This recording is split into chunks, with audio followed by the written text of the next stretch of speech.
안녕하세요. 정통교회 성경공부 시간입니다. 오늘은 창세기 30장을 같이 공부해 보도록 하겠습니다. 창세기 30장입니다. 라헬이 자기가 야곱에게서 아들을 낳지 못함을 보고 그의 언니를 시기하여 야곱에게 이르되 내게 자식을 낳게 하라. 그렇지 아니하면 내가 죽겠노라.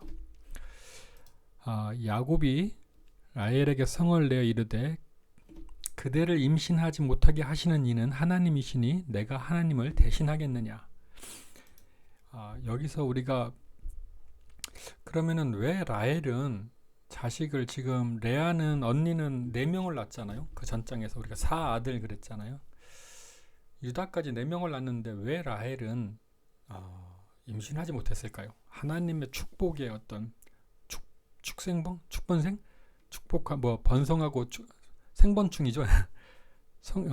생육하고 번성하고 충만하라라는 어떤 하나님의 어떤 축복이 직접적으로 더군다나 언약의 백성인데 왜 라헬은 준비되지 못한 거죠. 그죠? 보통 여기서 이렇게 이 정도 되면은 하나님한테 먼저 기도를 해야죠. 하나님한테 먼저 묻고. 그런데 지금 남편에게 이제 탓하고 막 이러잖아요.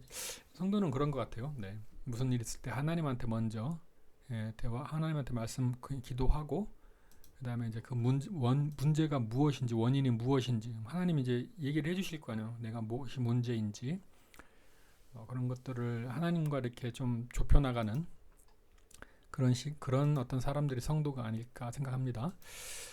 3절 라헬이 이르되 내 여종 비라에게로 들어가라. 내가 그가 아들을 낳아 내 무릎에 두리니 그러면 나도 그로 말미암아 자식을 얻겠노라 하고. 이거는 그 사라 때도 이랬죠. 그 고대 그 근동 이쪽 시대의 그 풍습이라 문화라 그랬죠. 아이를 낳지 못하는 게 양자, 입양 이렇게 하는 게 아니라 입양 같은 절차겠지만 임신한 종을 그 여주인의 무릎 위에서 출산하게 하는 거죠. 그러면은 어차피 그 여주인의 무릎 아래로 여자가 이렇게 앉아서 의자 같은데 앉아서 이렇게 출산하게 하면은 이렇게 아이가 어차피 두 다리 사이로 이렇게 떨어진다 이거죠. 그러니까 내 무릎에 두리니 뭐 이런 식으로. 예. 4절 그의 시녀 비라를 남편에게 아내로 주매 야곱이 그에게로 들어갔더니 비라가 임신하여 야곱에게 아들을 낳은지라. 라헬이 이르되 하나님이 내 억울함을 푸시려고 내 호소를 들으사 내게 아들을 주셨다 하고 이로 말미암아 그의 이름을 다니라 하였으며. 라헬의 시녀 비라가 다시 임신하여 둘째 아들을 야곱에게 낳음에 라헬이 이르되 내가 언니와 크게 경쟁하여 이겼다 하고 그의 이름을 납달리라 하였더라. 레아가 자기의 출생이 멈춤을 보고 그의 시녀 실바를 데려다가 야곱에게 주어 아내로 삼게 하였더니 레아의 시녀 실바가 야곱에게서 아들을 낳음에 레아가 이르되 복되도다 하고 그의 이름을 가시라고 하였으며. 레아의 시녀 실바가 둘째 아들 야곱에게 낳음에 레아가 이르되 기쁘도다 모든 딸들이 나를 기쁜 자라 하리로다 하고 그의 이름을 아스델이라 하였더라. 밀 거둘 때 르우벤이 나가서 들에서 합 한 채를 얻어 그의 어머니 레아에게 드렸더니 그 합 한 채가 뭐냐면은 체음제 이렇게 보셔도 되고 정력제 이렇게 보셔도 되고요. 어차피 같은 얘기겠죠. 라헬이 레아에게 이르되 언니 아들의 합 한 채를 청구하노라. 레아가 그에게 이르되 내가 내 남편을 빼앗은 것이 작은 일이냐. 그런데 내가 내 아들의 합 한 채도 빼앗고자 하느냐. 라헬이 이르되 그러면 언니의 아들의 합 한 채 대신에 오늘 밤에 내 남편이 언니와 동침하리라 하니라. 이게 이제 중동 이쪽 문화라 그러죠. 제일 큰 부인, 그 부인이 남편의 잠자리를 이렇게 정해주죠. 그래서 남편이 이제 딜을 한 거죠. 합한 채와. 네. 그래서 저녁 때 야곱이 들에서 돌아오매 레아가 그에게 나와서 그를 영접하며 이르되 내게로 들어오라. 내가 내 아들의 합 한 채로 당신을 샀노라. 그 밤에 야곱이 그와 동침하였더라. 하나님이 레아의 소원을 들으셨으므로 그가 임신하여 5째 아들을 야곱에게 낳은지라. 레아가 이르되 내가 내 시녀를 내 남편에게 주었으므로 하나님이 내게 그 값을 주셨다고 그의 이름을 이사가리라 하였으며 레아가 다시 임신하여 여섯째 아들을 야곱에게 낳은지라 레아가 이르되 하나님이 내게 후한 선물을 주시도다. 내가 남편에게 여섯 아들을 낳았으니 이제는 그가 나와 함께 살리라 하고 그의 이름을 스불론이라 하였으며 그 후에 그가 딸을 낳고 그의 이름을 디나라 하였더라. 하나님이 라헬을 생각하신지라 하나님이 그의 소원을 들으시고 그의 태를 여셨으므로 그가 임신하여 아들을 낳고 이르되 하나님이 내 부끄러움을 씻으셨다 하고 그의 이름을 요셉이라 하니 여호와는 다시 다른 아들을 내게 더하시기를 원하노라 하였더라. 라헬이 그 요셉을 낳을 때에 야곱이 라반에게 이르되 나를 보내어 내 고향 나의 땅으로 가게 하시되 내가 외삼촌에게서 일하고 얻은 처자를 내게 주시어 나로 가게 하소서. 내가 외삼촌에게 한 일을 외삼촌이 아시나이다. 26절을 저번에 말씀드렸는데 26절 한번 보시면은 내가 외삼촌에게서 일하고 얻은 처자를 내게 주시어 나로 가게 하소서. 지금 우리의 상식으로는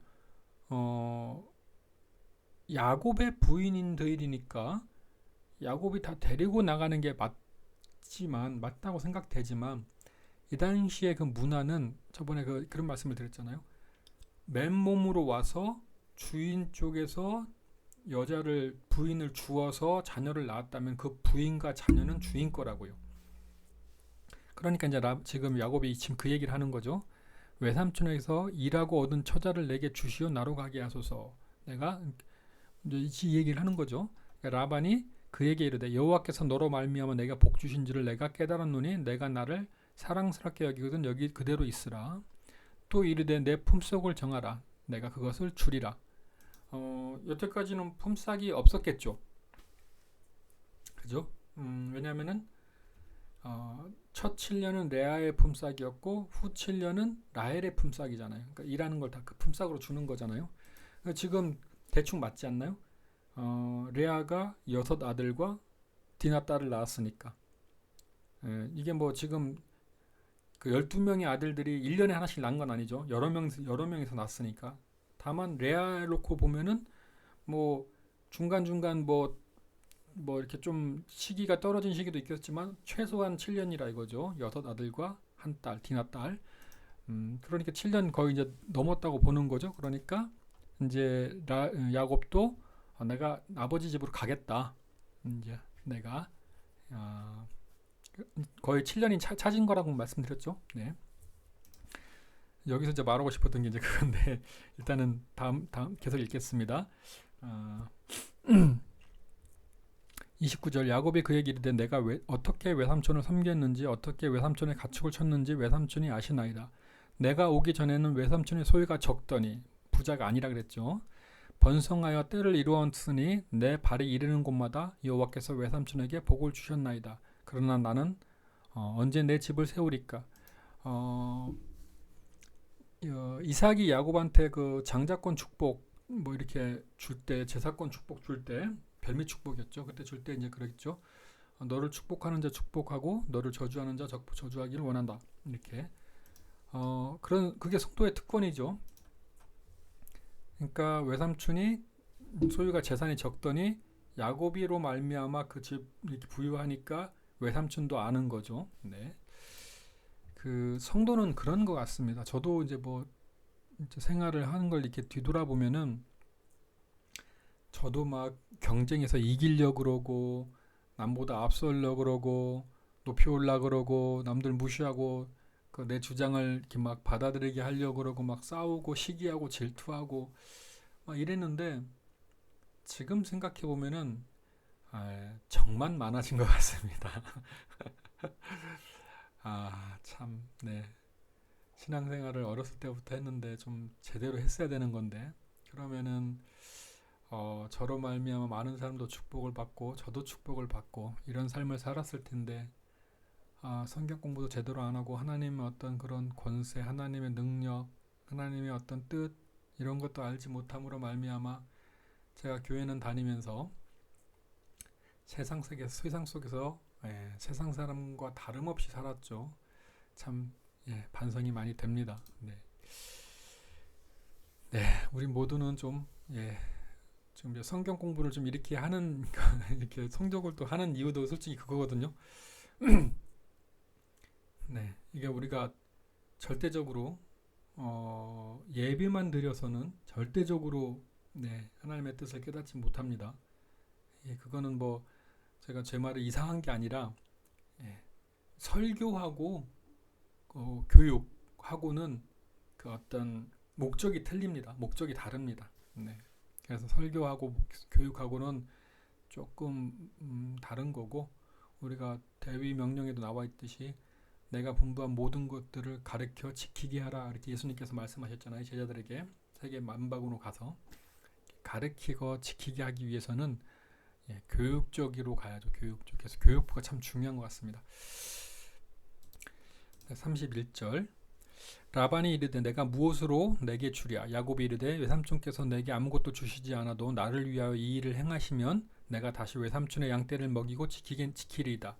오늘 내가 외삼촌의 양떼를 두루 다니며 그 양 중에서 아롱진 것과 점 있는 것과 검은 것을 가려내며 또 염소 중에 점 있는 것과 아롱진 것을 가려내리니 이 같은 것이 내 품삯이 되리이다. 후일에 외삼촌께서 오셔서 내 품삯을 조사하실 때에 나의 공의가 내 대답이 되리이다.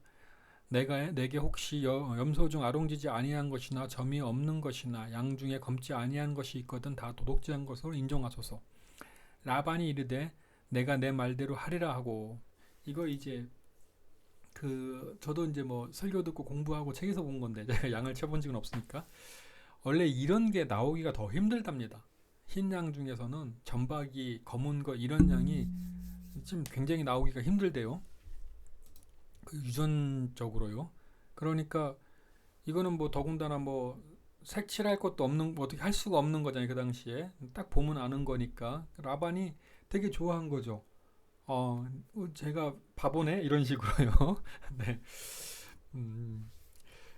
그 35절 그날에 그가 수염소 중 얼룩무늬 있는 것과 점 있는 것을 가리고 암염소 중 흰 바탕에 아롱진 것과 점 있는 것을 가리고 양 중에 검은 것들을 가려 자기 아들의 손에 맡기고 예.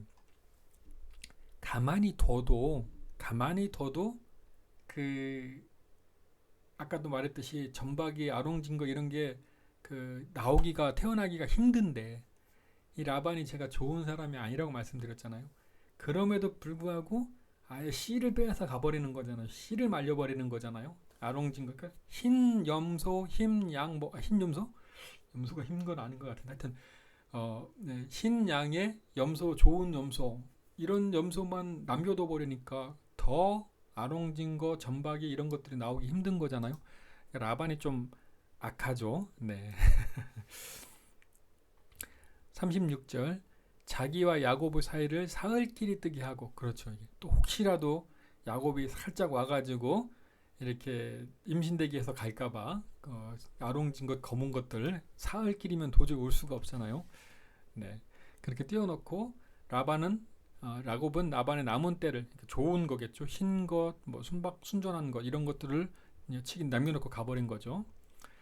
37절 야곱이 버드나무와 살구나무와 신풍나무의 푸른 가지를 가져다가 그것들의 껍질을 벗겨 흰 무늬를 내고 그 껍질 벗긴 가지를 양떼가 와서 먹는 개천의 물 구유에 세워 양떼를 향하게 하매 그 떼가 물을 먹으러 올 때 새끼를 베니 가지 앞에서 새끼를 뱀으로 얼룩진 것과 점이 있고 아렁진 것을 낳은지라.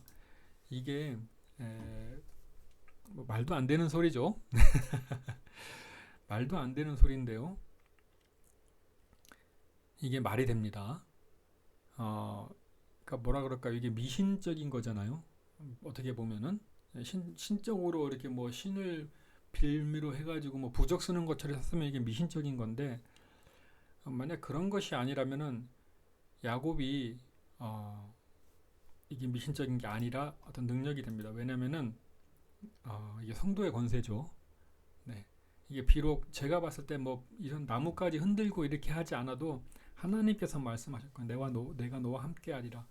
네. 그냥 솔직히 야곱이 아직까지 믿음이 없는 상태지만 믿음이 더 지금보다 좋았다 그러면은, 물론 저도 힘들지만 저는 안 되겠지만 야곱, 하나님의 사오는 성경에 나오는 야곱 정도라면 제가 봤을 때 이 정도의 어떤 하나님의 뭐 이렇게 만나고 하나님이 약속 주시고 뭐 이렇게 능력 주신 이런 사람이라면은 뭐 본인도 알고 야곱 라반도 다 알잖아요. 여호와께서 너와 함께 하신다. 나와 함께 하시면 내 하나님이 함께 하신다. 이런 식으로 다 알고 있는 상태니까 그냥 뭐라 그럴까요? 선포만 해도 되죠. 아니면 선포 안 해도 돼요. 그냥 그렇게 언약만 해도 하나님 옆에서 들으셨으니까 하나님이 다 치리하시죠. 알아서 다 계수하셔가지고 그 하나님의 사람들은 그냥 하나님 앞에서 살기만 하면 됩니다. 나머지는 하나님이 하시는 겁니다. 네, 네, 하여튼 뭐 괜히 말이 많은데요. 네, 어쨌든 뭐 시기가 시기인지라 가서 집회를 하고 뭐 이런 것도 좋지만 네, 그런 길은 좀 아닌 것 같습니다. 네. 어, 구원은 뭐 구원을 뭐 계시록 쪽에서 뭐 길을 찾는 분도 있고 뭐 이러는 것 같은데요. 절대 아니죠. 뭐 은사 쪽에서 절대 아니죠. 은사도. 네. 그러잖아요. 주여 주여 하는 자가 천국 가는 것이 아니라고 말씀하시죠. 그 주여 주여 하는 자들이 대답을 하죠. 주여 우리가 주의 이름으로 뭐 귀신을 쫓아내고 능력을 행사하고 선지자 노릇하고 뭐하고 하지 아니하나이까 이렇게 말씀하시는데 예수님이 말씀하시죠. 도무지 알지 못한다고. 네. 그냥 말씀을 공부하시면은 구원의 길이 보입니다. 은사도 보이고요. 권세도 보이고요. 네. 그러면은 그냥 주 안에서 그걸 하나님 앞에서 그렇게 사시면 되는 거지. 뭐 특별하게 생각하시면 절대 안 됩니다. 일단은 뭐 길게 얘기할 건 아닌 것 같고 이게 어차피 우리가 뭐 이렇게 좀 초보자가 들을 수 있는 어떤 그런 성경 해가지고 이렇게 하루에 한 장씩이나 뭐 이렇게 해서 그렇게 보는 시간이니까 깊게는 뭐 말할 거 아닌 것 같고요. 그냥 성경을 공부하시다 보면 같이 공부하시다 보면은 이제 여러 가지들이 이제 자연스럽게 해결됩니다. 의문들이. 일단 성경을 보겠습니다. 40절이죠. 야곱이 새끼 양을 구분하고 그 얼룩무늬와 검은빛 있는 것을 라반의 양과 서로 바라보게 하며 자기 양을 따로 두어 라반의 양과 섞이지 않게 하며 이것은 이제 약속을 지키는 거죠. 공의를 지키는 거죠. 뭐 어쨌든 튼튼한 양이 새끼 뵐 때는 야곱이 개천에다가 양떼 눈앞에 그 가지를 두어 양의 가지 그 가지 곁에서 새끼를 베게 하고 약한 양이면 그 가지를 두지 아니하니 이렇게 함으로 약한 것은 라반의 것이 되고 튼튼한 것은 야곱이 되신 뭐 이렇게 된지라. 그러니까 이렇게 말씀드렸죠. 야곱이 굳이 이렇게 할 필요가 없었어요. 네, 굳이 이렇게 하면 안 되는 거였습니다. 야곱도 축복을 받고 라반도 축복을 받으면 돼요. 어차피 자기가 주는 게 아니잖아요. 그 복은 하나님이 주시는 거니까. 라반이 많이 가져간다고 야곱이 좁게 가져가고 야곱이 많이 가져간다고 라반의 것이 적어지는 하나님의 것이 그렇지 않거든요. 어차피 야곱은 야곱의 몫을 가져가고요. 그 그릇대로 라반은 라반의 몫을 가져가는 겁니다. 그러니까 우리가 하나님 앞에서 살면은 좀 이런 것들이 조금 이렇게 좀 분리되는 것 같아요. 세상 사람과. 그죠? 43절 이에 그 사람이 매우 번창하여 양떼와 노비와 낙타와 나귀가 많았더라. 야곱이겠죠. 어쨌든 야곱이 라반이 싫었나 봅니다. 네. 그래서 이제 뭐 죄송합니다. 그래서 약한 것은 삼촌 것이 되고 튼튼한 것은 자기 것이 되고 이런 식으로 이제 일 처리를 했는데요. 어쨌든 지금 이 30장이죠. 30장을 한번 정리를 해보면 라헬이 드디어 아이를 낳죠. 라헬이 아이를 낳고 야곱이 떠나려고 하는 거죠. 합한체를 할까요? 합한체를 하면은 결국은 레아가 6 아들과 딸 디나까지 낳고 그 다음에 라헬이 요셉도 낳고요. 그 다음에 이제는 야곱이 떠나려고 그러죠. 그러니까 못 떠나고 하고 이제 품삯을 정하고요. 그러니까 양과 합한채, 그 다음에 양과 염소 이렇게 하면은 합한채 사건은 야곱의 결혼 아이들이 일단 연락되고 라헬이 아들을 낳고요. 요셉을. 그 다음에 떠나려는 야곱과 라반 사이의 계약관계, 양과 염소에서 얼룩진 것, 아룩진 것 이런 것들이 나오는 장 30장 이렇게 정리하도록 하겠습니다. 나중에는 이렇게 한번 해놓으시고 그 제목들 이렇게 보시면서 생각하시면서 이렇게 하시면은 창세기가 정말 하나의 이야기로 이제 이어집니다. 그때는 이제 한번 조금 지금 어떤 묵상하시는 것과는 조금 틀릴 거예요. 그때 좀 자세한 얘기들을 하시자고요. 30장은 이렇게 해서 정리하도록 하겠습니다. 감사합니다. 수고하셨습니다.